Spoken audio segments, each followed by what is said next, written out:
Айдын башында балдарды коргоо күнүндө чиновниктер адатынча шаар, айылдарда жыйындарды өткөрүп, балдар биздин келечегибиз, билимдүү балдар Кыргызстанды өнүктүрөт деген сөздөрдү айтышкан. Буга баарыбыз көнүп калганбыз. Мындай лозунгдар жыл сайын эле айтылат.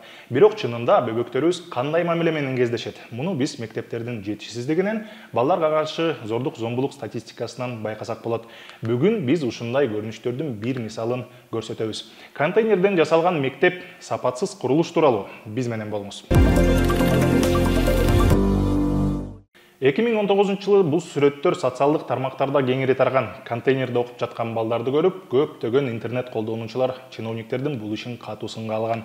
Окуя Нарын областынын Кеңеш айылында болгон. Айылдагы мектеп жараксыз абалга келип, ал жерде сабактарды өткөзүү кооптуу деп табылган. Башка ылайыктуу имараттар жок болгондуктан, жергиликтүү бийлик ОКМ кызматкерлери менен бирге контейнерлерди алып келишкен. Элдин кызырын кайнатканы чиновниктер бул мектепти чоң салтанат менен ачкан. Окуя чоң резонанс жаратып, ошол кездеги билим берүү министри Гүлмира Кудайбердиева менен өкмөттүн Нарын областындагы ыйгарым укуктуу өкүлү Аманбай Кайыпов кызматтан кетишкен. А бийлик Кеңеш айылындагы контейнер мектепти билим берүү системасындагы көйгөйлөрдүн бир символу катары мойнуна алган.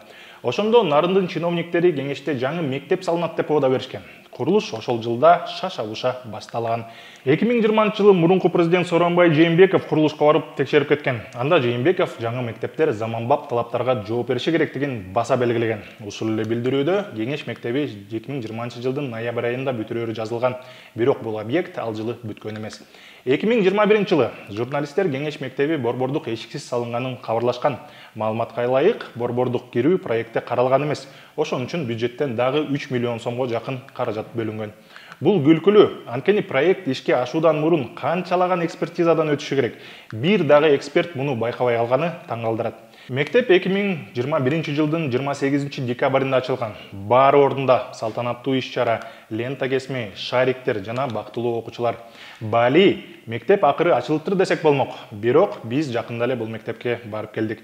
Жергиликтүү активисттердин айтымында курулуштун сапаты ойлондурат. Анонимдүү маекте алар спорт залдын абалы, суу аккан чатыр тууралуу айтып беришти.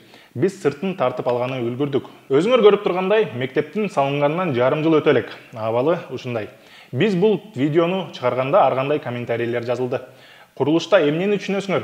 Ишине тартканы укуңар жок деп жазып жатышты кээ бир комментаторлор. Ошол эле убакытта видео чыккандан кийин мектепке прокуратура кызматкерлери келип, текшерүү жүргүзүшкөн. Биз Нарындын прокуратурасы менен байланыштык. Прокуратура сапатсыз курулган мектеп боюнча УКМК кылмыш иши козголгонун билдирди. Төргөө купуялыгы үчүн кенен маалымат азырча берилген жок. Биздин команда мектепке тиешелүү тендерди да тапты. Анда МГСтрой аттуу компания жеңген. Курулушка бюджеттен 58 миллион сом бөлүнгөн. Кызыгы, бул тендерде бир эле компания катышкан. Иликтөөчү катары айтып кетели, бул абдан шектүү көрүнүш. Нарын капиталдык курулуш башкармалыгы 66 миллион сомдук тендер жарыялаганда, жок дегенде 2-3 компания катышып, ар кандай суммаларды сунушташ керек эле. 2021 жылы курулушка кошумча 3 миллион сом дагы бөлүнгөн. Бул тендерди дагы МГСтрой алган. Минюстун маалыматына ылайык, МГСтрой Мелис Бекташевка таандык. Бул курулуш компания турак жай салганын таба албадык. Ошол эле учурда МГСтрой мамлекеттик сатып алуу сайтында ар кандай тендерлерде жеңип жүргөнүн көрүүгө болот. Көбүнчө объектилер укук коргоо органдарына таандык. ИИМ УКМКнын региондордогу имараттарынын курулушу жана ремонту. Биз компаниянын позициясын чагылдыруу үчүн номерлерин издедик. Компаниянын расмий документтеринде телефон номерлары жазылган эмес. Башка булактарда көрсөтүлгөн номерларга чалсак, өчүрүлгөн экен. Көп жолу жетекчилердин жеке номерларына чалып, Facebooktагы жеке баракчаларына жаздык. Эч ким жооп берген жок. Курулушту көзөмөлдөгөн Нарын капиталдык курулуш башкармалыгы менен дагы байланыштык. Алар так жооп бере алышкан жок. Кыскасы, төргөө болуп жатат деп кутулушту. Биздин активисттер бул теманы көзөмөлдөп турат. Акыркы сүрөттөрдө жумушчулар келип, жарака кеткен дубалдарды оңдоп жатканын көрүүгө болот. Контейнерден жасалган мектеп чынында Кыргызстан билим берүү системасындагы көйгөйлөрдүн символу. Тилекке каршы ал жалгыз эмес. Клоптон кесиптештерибиз өлкөдөгү авариялык абалдагы мектептерди тизмектеп чыккан. Бул чоң изилдөөнү окууга сунуштайм.